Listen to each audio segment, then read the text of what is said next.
The morning sun bathed the small town of Elora in gold, the soft call to prayer rising from the mosque, weaving with the distant church bells that rang across the dusty air.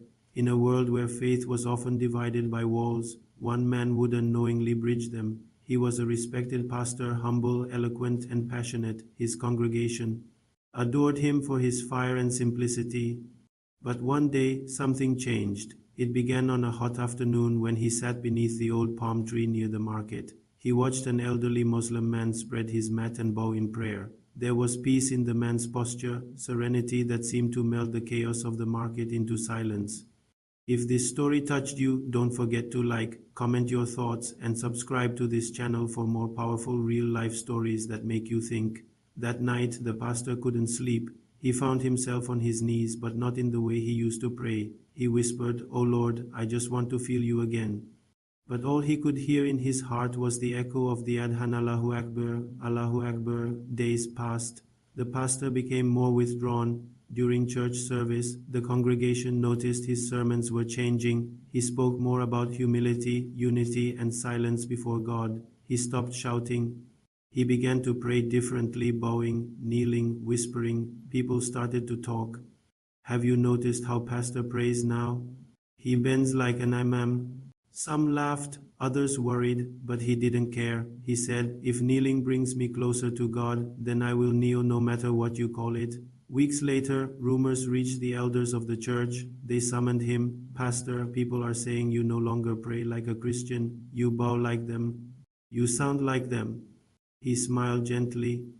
"When I close my eyes, I see no difference between a Christian and a Muslim. I see hearts reaching toward the same light." His words struck silence into the room, but behind that silence were whispers of fear. The church committee saw it as heresy. The townspeople called him confused. Yet something strange began to happen. Muslims from the nearby mosque started visiting his church, curious to hear the man who spoke peace between faiths. They sat quietly in the back pews while he preached about love that transcends creed. And one Friday evening, when the rains poured like never before, the mosque flooded. The Imam and his followers had nowhere to pray. The pastor opened the church doors and said, "Come, brothers, God's house has no boundary." That night, under one roof, Christians and Muslims prayed together, one in silence, one in song, one in bow, all in peace. But the harmony didn't last. Some leaders saw it as betrayal. Religious fanatics rose in anger. The pastor received threats. One midnight, a stone shattered his church window with a note, "Choose your side." He fell to his knees. "Oh God, have I done wrong for choosing peace?" Then a voice, calm, almost like a whisper from heaven, filled his heart. "You have chosen me." In the end, he stood before his congregation, voice trembling but eyes blazing with conviction.